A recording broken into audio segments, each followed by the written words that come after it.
Senhoras e senhores, bom dia.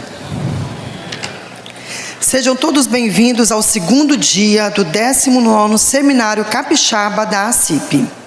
Este evento conta com patrocínio diamante do Banestes, 41 Gestão de Recursos e Caixa Econômica Federal. Com o patrocínio ouro do Bradesco, BTG Pactual, Águia e Privatiza.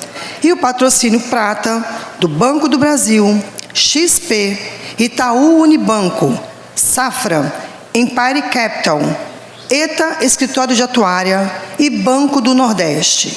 Onde tem patrocínio do Banco do Nordeste, tem Governo do Brasil.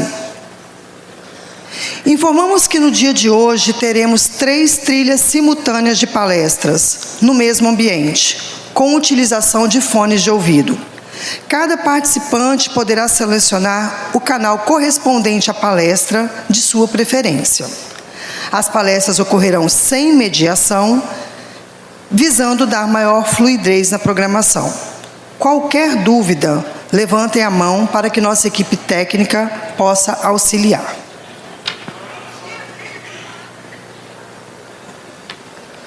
Convidamos para compor o palco neste momento o atuário do ETA Consultório Atuarial, senhor Richard Dutzmann.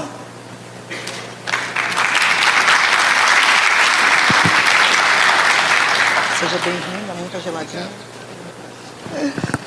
A coordenadora geral de normatização e acompanhamento legal do Ministério da Previdência Social, senhora Cláudia Fernanda Item.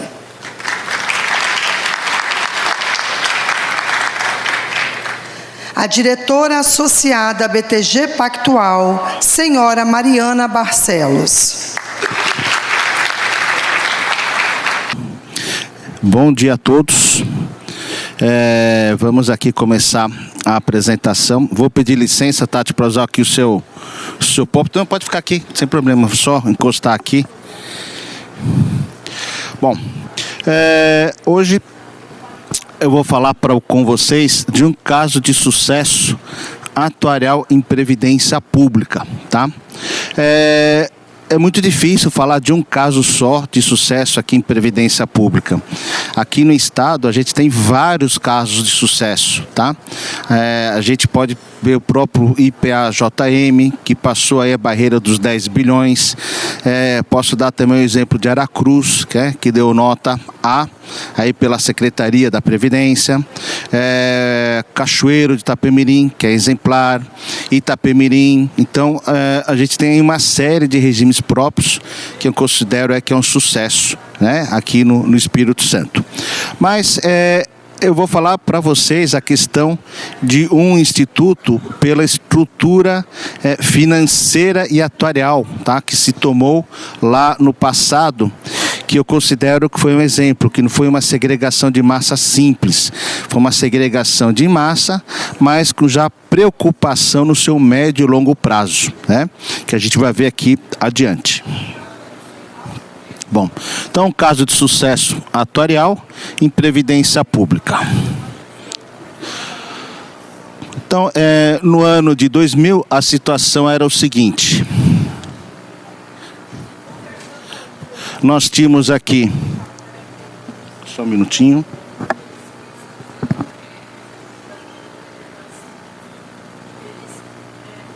Não vai funcionar a caneta. Bom, no ano de 2000, a situação era o seguinte, nós tínhamos 1.415 aposentadorias, com um valor de 2.172.000, pensão por morte 484, com um valor de R$292.000, e totalizando, então, concedidos 1.899.000 e uma folha de 2.465.000. E o pessoal em atividade, né, que a gente chama aqui reserva matemática de benefícios a conceder, 7.780, com uma folha mensal de 7.670.000 e uma reserva matemática de 241 milhões. Então, qual que era a situação naquele instante, tá? Nós tínhamos aí o patrimônio de 31.876, reserva matemática total 553 milhões, dando aí um déficit técnico de 521 milhões, ou seja, muito significativo, né? A situação era o patrimônio bem distante aí da provisão matemática, né? E aí o que aconteceu que nós já tínhamos naquela época, né, que foi recomendado duas opções de cobertura do déficit. A primeira é de aporte de 3.088 ou 40,26%, tá, da folha de ativos, bem puxado, tá, para a cobertura do déficit técnico. E a segunda opção seria 37,14%, que seria aí o valor aí da reserva matemática do aposentado, do pensionista e do iminente, ficando apenas o instituto, né, para trás e atrás aí da provisão matemática de quem está em atividade. Bom, aí nós tivemos a criação, né, da RPPS. Ela veio através da Lei 4.399, de 8 de fevereiro de 97. O que trouxe essa lei? Ela transformou o Instituto Beneficente Washington Pessoa para o Instituto de Sistema Previdenciário e Assistência dos Servidores Municipais de Vitória, tá? Então hoje nós vamos falar do regime próprio de Vitória, tá? Que vocês vão ver aí um caso que eu considero de sucesso do ponto de vista estrutural, e de atuária. Algumas curiosidades, né? Então, a fonte de custeio, a prefeitura passou a repassar o valor faltante do IPANV. Então, o que é interessante? Já na Lei 4.399, o valor que faltava entre a arrecadação das contribuições e o valor da folha de aposentadorias e pensões já foi instituído na lei municipal, que essa diferença a prefeitura iria repassar. Então isso ele foi muito importante para o começo aí da capitalização do sistema, né? Enquanto não for, então como é que estava na lei? Enquanto não for integralizado o Fundo de Reserva Técnico, o IPANV, o município se responsabilizará pela complementação das folhas de pagamento de benefícios previdenciários, né, de que trata esta lei. Então isso foi muito importante e na época também nós já tínhamos alíquota 10% dos ativos e aposentados, os aposentados também com alíquota em relação ao valor total aí do benefício e 10% aí do órgão empregador também. Então essa era a arrecadação para o sistema previdenciário.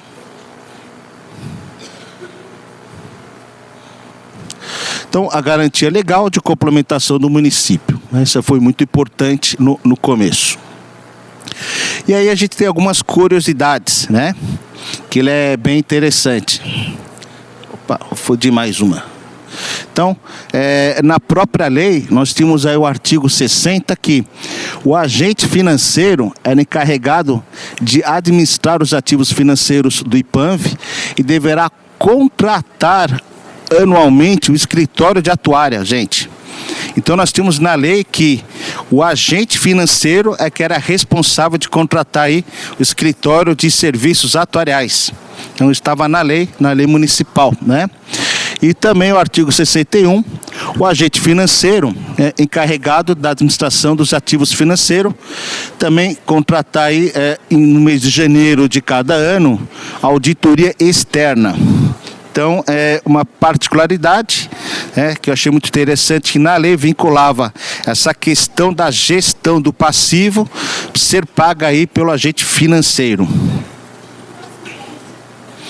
O que nós tivemos aqui ao longo do tempo no IPANV, né? Nós tivemos aqui a Lei 4.399, de 1º de fevereiro de 97, que é a criação aí do IPANV. Depois, a Lei 8.134, né, que ela cria a segregação de massa e a blindagem do patrimônio, que a gente vai ver adiante, o que é essa blindagem do patrimônio. E, mais recentemente, a Lei 9.965, de 5/7 de 2003, que é a possibilidade aí de utilização de 2/3 de juros do blindado, né? Que a gente vai ver adiante também.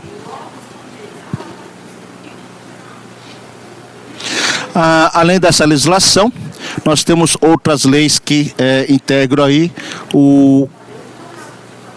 o esboço, né, o arcabouço legal aqui do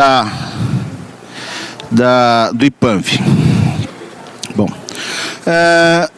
a gente tem aqui, olha, a alíquota suplementar ou segregação de massa, e a segregação de massa com aportes do município, né? Então, a recomendação, ela veio na avaliação atuarial de 2010, tá? A gente colocou essas opções dentro da avaliação atuarial, que a gente vai ver adiante, que é a segregação de massa juntamente com a blindagem do patrimônio na época. Okay.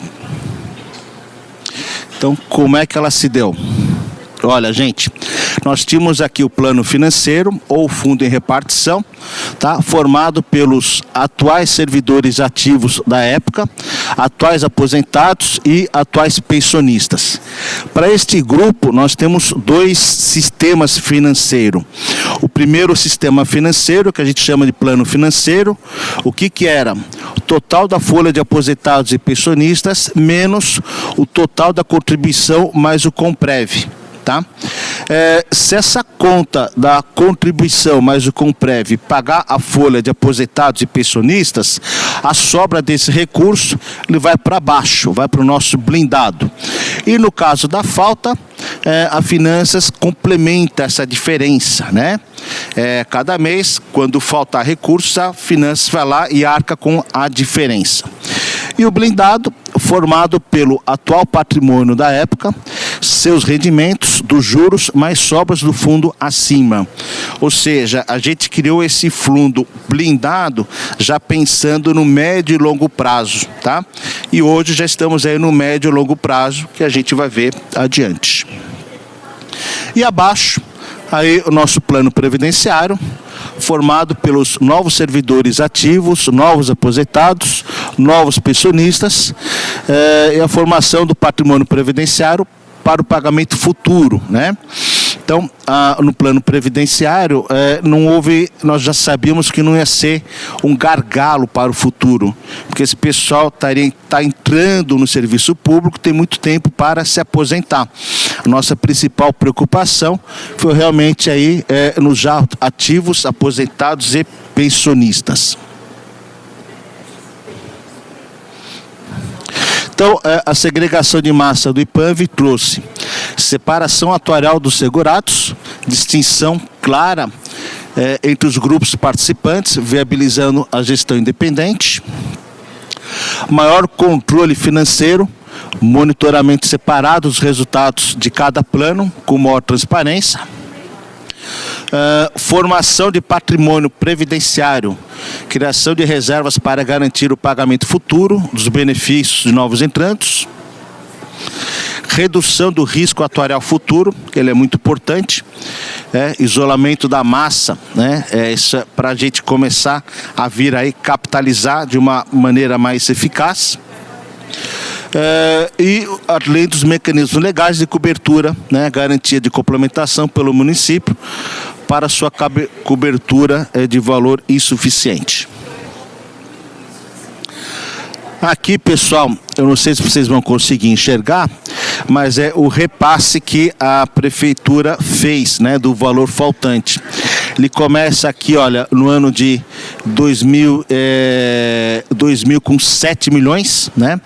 2010 com 31 milhões, 2011 com 34 milhões e assim ele vai subindo, né?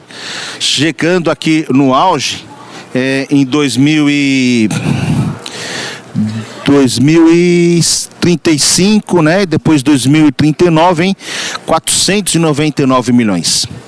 Então aqui o que ocorre, pessoal?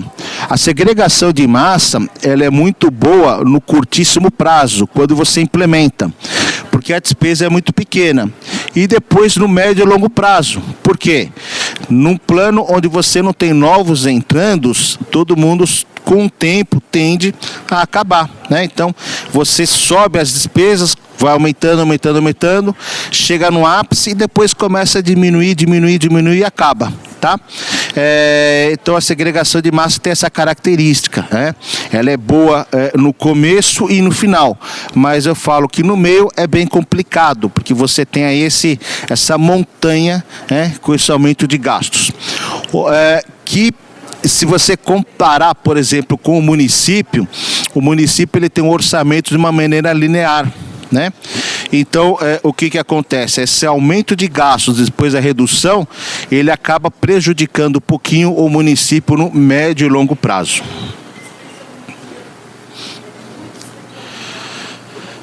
Depois, o que nós pensando nesse sentido, tá? Porque o que acontece? Se a gente tem um patrimônio blindado que pertence ao pessoal do plano financeiro, né, e não ser utilizado, daqui a 150 anos, por exemplo, todo mundo falece e eu vou ter aí um dinheiro sem dono, um dinheiro sem finalidade, né? Então, o blindado, ele teve a sua característica de fomentar a capitalização, crescer e ajudar no momento que a prefeitura vai mais precisar, que é no médio e longo prazo, né? Então, isso que aconteceu. Então, através da Lei 8.134 de 2011, veio aí a nova segregação de massa, onde o blindado deixou de ser blindado, mas também não se utilizou todo o recurso de uma vez. Nós abrimos mão aí de 2/3 do seu ganho financeiro. Então, é o dinheiro que pertence ao próprio plano financeiro, ok? Não se misturou com o plano previdenciário, com fundo em capitalização, mas se abriu parte do resultado financeiro, ou seja, 2/3 do ganho financeiro vai poder ajudar aí a Secretaria de Finanças na sua complementação de cada mês do valor faltante, né? Então isso é muito importante, porque com 1/3 nós continuamos ainda capitalizando, mas 2/3 vai ajudar a prefeitura no momento aí de mais necessidade previdenciário. E o nosso plano previdenciário, ele não muda, né? Continuamos aqui com ativos aposentados e pensionistas, né? Os novos, a partir da segregação de massa. Tem a contribuição previdenciária, mais os seus rendimentos, e a formação do patrimônio para o pagamento aí futuros benefícios previdenciários. Então, como é que funciona a regra dos 2/3? Rendimento financeiro do fundo de reserva, né, podem ser utilizados para a cobertura da insuficiência financeira do plano financeiro. Ou seja, gente, é o dinheiro deles para eles mesmos, tá? Desde a sua criação, esse dinheiro não se mistura entre previdenciário e financeiro. E 1/3 dos rendimentos permanece sempre capitalizando o fundo de reserva.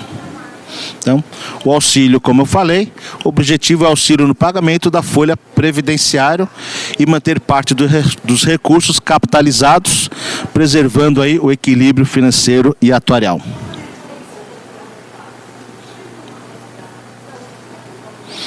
Então, permite a utilização dos 2/3, né?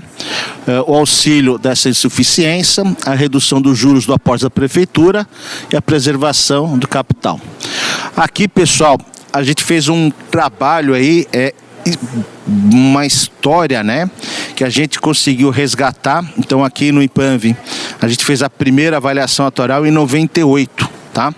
Mas em 1998 não consegui levantar os dados, acabaram que se perderam, mas a gente conseguiu do ano de 2000.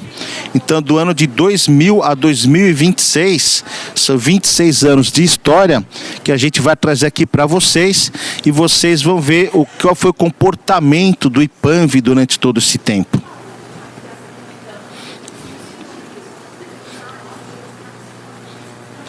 Então, aqui, olha, é interessante, né? A gente aqui, olha, no ano de 2000, com 5.400 Deixa eu ver aqui. Sem óculos é difícil. No ano de 2000, com 5.436 servidores ativos, né? Ele vem aumentando, chega aí em 2010 com 9.436. Depois, em 2010, entre 2010 e 2011, teve aí a segregação de massa. E esse universo de servidores ativos passa aí a fazer parte do plano financeiro, né? Depois dos aposentados, 1.415 ele foi aumentando. Depois, em 2010, já temos aí 2.832. E atualmente ele já está em 4.986. Você vê a separação com a segregação de massa. E as pensões também, né? De 484, lá no ano 2000, já estamos agora em 1.150. E o que é mais importante, pessoal, é a evolução patrimonial. Então a gente observa, olha, o patrimônio de 31 milhões que tínhamos em 2010, ele já evoluiu para hoje, passando aí 1 bilhão e 300 milhões. Tanto patrimônio no nosso plano previdenciário, como no plano financeiro, né? Então, a gente demonstra, olha, de 31 milhões no plano previdenciário, hoje já está com 607 milhões. E no plano financeiro, a gente observa em 2011 que ele saiu, olha, o patrimônio do plano previdenciário e ficou vinculado ao plano financeiro, começa aí com 196 milhões e já está em 721 milhões, né? Essa é a grande característica aí de aumentou os números de concedidos, de aposentados e pensionistas, e mesmo assim conseguimos capitalizar, né? Do outro lado, a gente tem aí a provisão matemática também, que ela em 2000 era de 553 milhões, tá? Ele chegou no pico ali em 2018 com 8 bilhões 475. Por que chegou em 8 bilhões? Era uma época que a legislação colocou que ao plano financeiro teria que ser com taxa zero de juros, né? Então essa taxa de zero de juros fez aumentar muito a provisão matemática, ok? Vocês observam que no próprio exercício seguinte ela já cai de maneira vertiginosa, né? Ela já cai para 4 bilhões 419, né? No seu plano financeiro. Então, totalizando atualmente a provisão matemática de 5.670, né? Então essa aqui a gente tem aí no nosso plano financeiro. Aqui, pessoal, a gente agrupa até para maneira estatística os dois planos, né? Então, olha que interessante, nós tínhamos lá no ano 2000 5.436, aí ele vem crescendo, atingiu o pico em 2012 com 10.068 servidores ativos e depois veio diminuindo, tá? E atualmente 7.555. Isso é importante, pessoal, porque às vezes hoje alguns locais o pessoal fala em geração futura, com aquela reposição sempre, né, de cada servidor ativo por outro servidor ativo. E a gente observa que isso não ocorre. A gente saiu de 5.000 para 10.000, mas depois caiu para 7.000.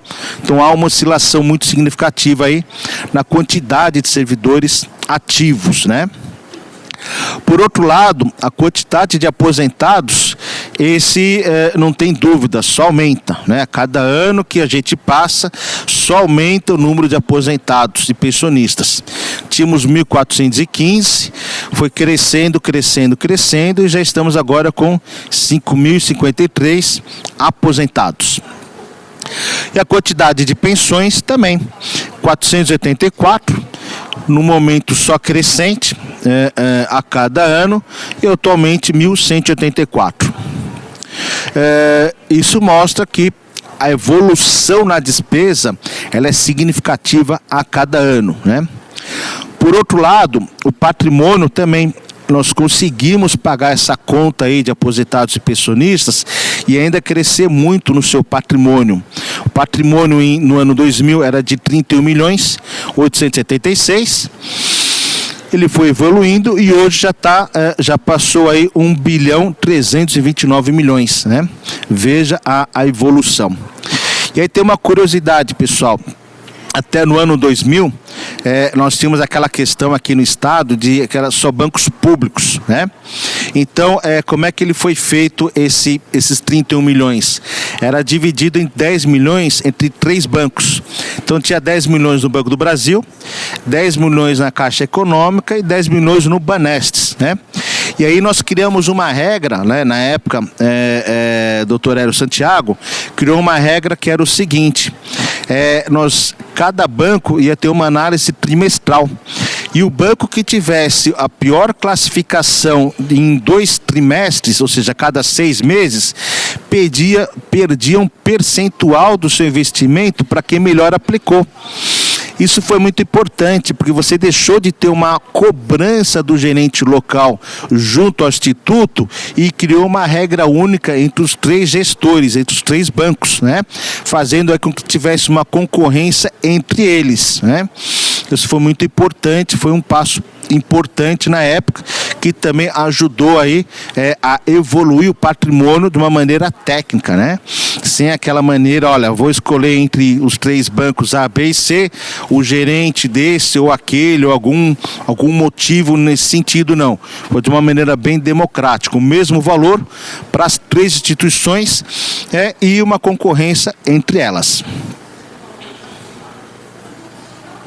Aqui a gente mostra, pessoal, em gráfico, né? Então, ativos aposentados e pensionistas, a linha azul, os ativos, você vê que ela tem um pico e depois ela já diminui.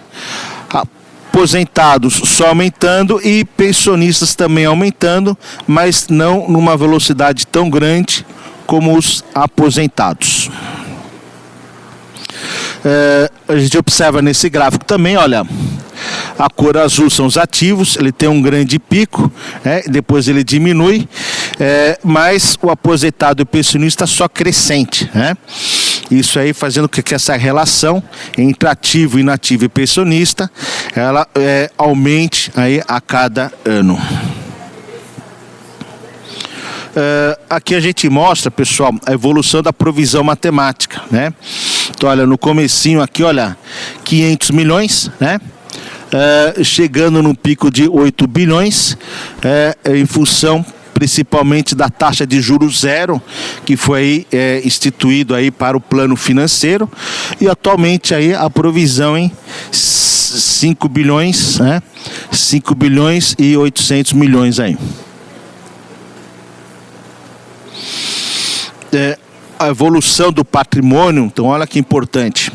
A gente começa aqui, olha, no ano 2000 com 30 milhões e como dinheiro faz dinheiro, né? Olha, ele vem crescendo e já está em 1.330 milhões, né?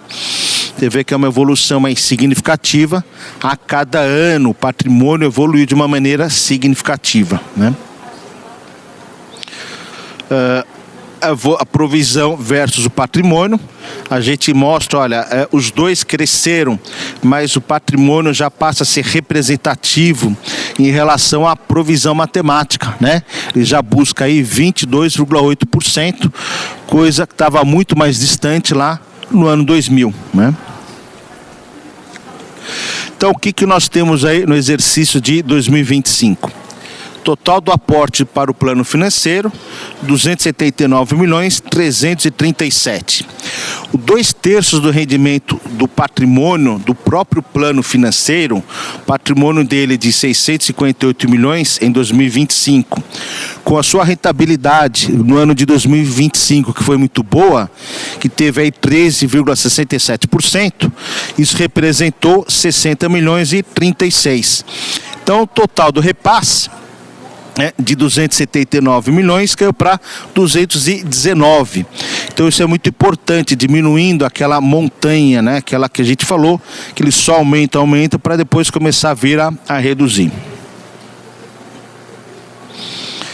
Então, aqui como é que está a característica dos ativos garantidores, né? Então o que a gente tem aqui em renda fixa no plano previdenciário? 490 milhões em renda fixa, 114 milhões em renda variável, 2 milhões 654 na questão imobiliária, né? Aplicação no segmento imobiliário, totalizando 607 milhões. E no fundo em repartição, o plano financeiro, 625 milhões em renda fixa, 91 milhões em renda variável, 4 milhões 467 em segmento imobiliário, totalizando aí 721 milhões. Qual que é a nossa situação, tá? Então, vamos lá, olha, nos ativos, no plano previdenciário, nós temos aqui os ativos garantidores, 607 milhões. Provisão matemática, tá, para este grupo, 165 milhões, né? É o total aí da provisão matemática. Compensação previdenciária, 33 milhões, no resultado de 475 milhões 824, né? Então, no nosso plano previdenciário, nós temos um superávit técnico atuarial, né? E como esse superávit técnico atuarial pode vir a ajudar o nosso plano financeiro, que a gente vai ver adiante isso também. Nosso plano fundo em repartição, o plano financeiro, os ativos garantidores, o patrimônio 721 milhões, provisões matemáticas 5.670, compensação previdenciária 136 milhões, resultado menos 4.811, né? Perseguimos essa provisão matemática? Não perseguimos, porque é um plano financeiro, né? A prefeitura repassa sempre o valor necessário, mas a gente tem que tentar dar uma aliviada no repasse da prefeitura no pior momento, né? Que o pior momento é nesse auge aí dos gastos aí previdenciários. Aqui a gente mostra uma comparação das últimas 3 avaliações atuariais. Então aqui ó, nós tínhamos 2.676 servidores ativos, depois 2.697 e agora 2.725. Então no plano previdenciário aumenta a quantidade aí de ativos, aposentados também aumenta a cada ano, de 35, 45 e agora 57, e pensionistas 27, 32, né? E 32 aqui também em 2026, né? E o patrimônio, que a gente percebeu que é uma evolução significativa. Nós tínhamos 401 milhões 977, foi para 485 e agora 607 milhões, né? Então o patrimônio subiu de uma maneira significativa. Aqui a comparação das últimas 3 avaliações do nosso plano financeiro. A gente observa que só reduz aí a quantidade de servidores ativos e aumenta aí os aposentados e pensionistas, né? Então, olha, 5.271 ativos, depois 4.980 e agora 4.830, né? Aposentados tínhamos 4.906, depois 4.964 e agora 4.996, ou seja, o nosso plano financeiro já temos mais aposentados que servidores em atividade, né? Já se inverteu essa quantidade. Dos pensionistas também, um pequeno aumento a cada ano, de 1.148 para 1.152. Mas a evolução também significativa do patrimônio, né? Patrimônio de 605, depois 658 e agora 721 milhões. Isso mostra o nosso índice de cobertura, que ele vem melhorando a cada ano, né? Então nós tínhamos aqui em 2023 a provisão matemática 157 milhões, os ativos garantidores 401 milhões, representando aí 254%. 2024,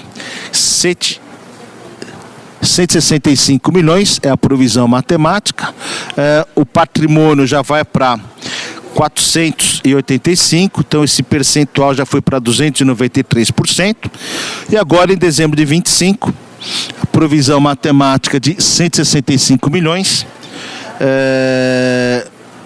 os ativos garantidores 607 e o índice de cobertura já em 368%, né? Então, cada ano que passa, o ativo garantidor está crescendo muito mais do que o nosso passivo, do que a provisão matemática. No plano financeiro, a mesma coisa, olha, a gente saiu de uma relação da provisão matemática em 2020, dezembro de 23, de 10,56 para depois 11,85 e em dezembro de 25 já representando aí 12,72%, né? A gente observa que a provisão matemática, ela já está meio que estável, né? Ela não continua crescente a cada ano. E os ativos garantidores, mesmo com 1/3 de juros, ele continua aí capitalizando e crescendo. Então, as principais causas do superávit atuarial no plano previdenciário, tá? Então, esse resultado, ele se dá primeiro, pelo atual plano de custeio. Então, o plano de custeio atual, ele tem uma alíquota significativa tanto para o funcionário como para o empregador. Segundo ponto, da segregação de massa, cumprindo a obrigação legal na manutenção do equilíbrio financeiro atuarial. A segregação de massa, ela é muito importante, né? Para separar em dois grupos aí de segurados e a nossa fomentar a capitalização. No nosso caso específico, tanto no plano financeiro como no plano previdenciário. Por isso que ele é um caso atípico, né? Normalmente não se tem patrimônio no plano financeiro. O IPANV tem, é um patrimônio e ele é significativo e ajuda muito a prefeitura, principalmente no médio e longo prazo. Terceiro ponto, da evolução dos ativos garantidores, né? Como foi um ano muito bom aí para os investimentos. E o quarto, do crescimento da taxa de juros, em razão da excelente gestão financeira. Então, quanto maior a taxa de juros também, menor a provisão matemática, né? Porque subtende que a gente vai ganhar mais no mercado financeiro. Então, isso faz com que a cada ano a avaliação atuarial, o seu resultado aí está sendo melhor. Qual que é as próximas etapas aí que a gente tem, né? Então, olha, a provisão matemática no plano financeiro, 5.533, provisão matemática no plano previdenciário, 131 milhões, patrimônio no plano financeiro, 721 milhões e patrimônio no plano previdenciário, 607 milhões, 692. Então, como eu já havia falado, no nosso plano previdenciário, tá? Nós temos um resultado superavitário de 475 milhões 824. E isso a gente faz com que a gente aí prevê uma migração de vidas, né? Ou seja, uma nova data de corte aí de segregação de massa, né? Por quê? Porque a gente tem um patrimônio significativo no nosso plano previdenciário, que ele possa vir aí a ajudar o plano financeiro. Bom, a gente coloca, respeitando 15% de margem de segurança, a gente consegue fazer a migração de 952 aposentados, que representa aí uma folha de 4.974 aí, por mês, e uma provisão matemática de 395 milhões, né? Então, esses 952 aposentados, com uma folha de 4.974, vezes 13, representa aí uma economia do repasse aí da prefeitura, do plano financeiro, de 64.667. Então, como é que é feito isso? Na avaliação atuarial, Primeiro que esse processo tem que ser montado e enviado para a Secretaria da Previdência para sua aprovação prévia, tá? Mas lá na Secretaria a gente demonstra o cálculo individualizado de cada provisão matemática. Então a gente começa do aposentado mais velho para o mais novo. A gente observa aqui, olha, o aposentado mais velho de 102 anos. A esperança de vida 1,46, quanto que ele ganha, qual que é a sua provisão matemática, qual é o seu valor de Comprev. Então, em função do excedente do patrimônio, a gente vai comprando vida por vida até ver o quanto que a gente consegue comprar. Né? Comprar entre aspas, tá? A gente está comprando a provisão matemática, ou seja, eu tenho um dinheiro já necessário para pagar aquele compromisso o resto da vida. Ok? Por isso a gente vai fazer essa migração. Como eu já tenho esse dinheiro, eu tiro esse pessoal do plano financeiro, vai para o plano previdenciário e isso ajuda a prefeitura no repasse. A hora do repasse do valor faltante, tá, da folha de aposentados e pensionistas, esse repasse passa a ser menor, tá? Porque a gente faz essa migração dos aposentados de maior idade para o menor idade, que deu 952, e aí é feito um por um. De que maneira, olha, a gente faz um por um e chega nessa economia aí para o regime de previdência. Então, o total do aporte do plano financeiro em 2026 previsto é 294.181.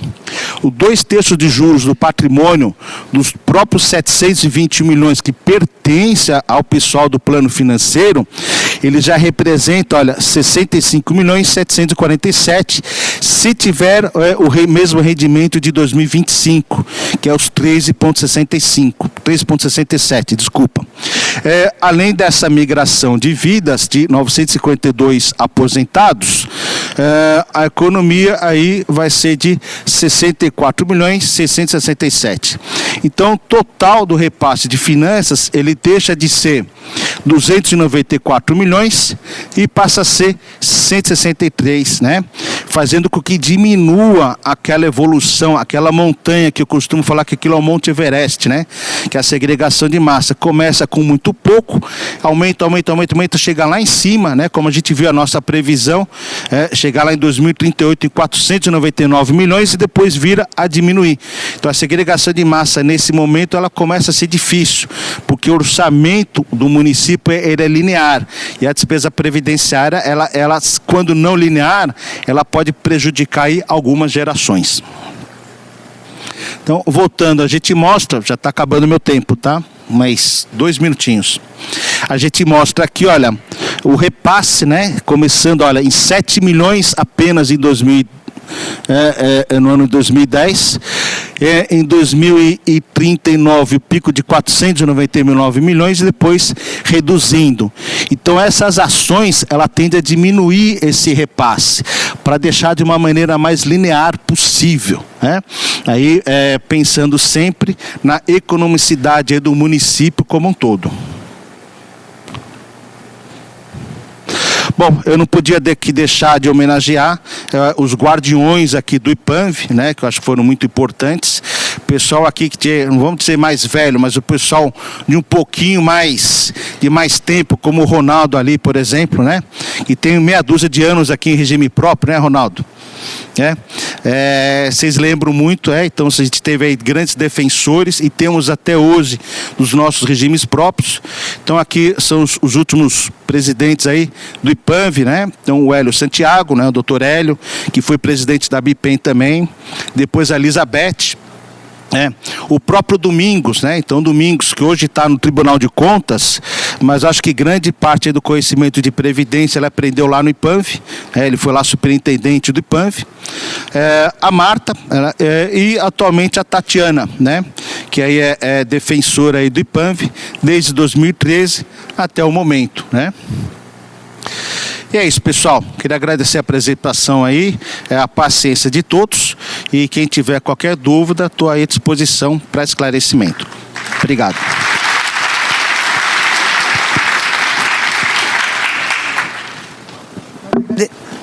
Nós agradecemos.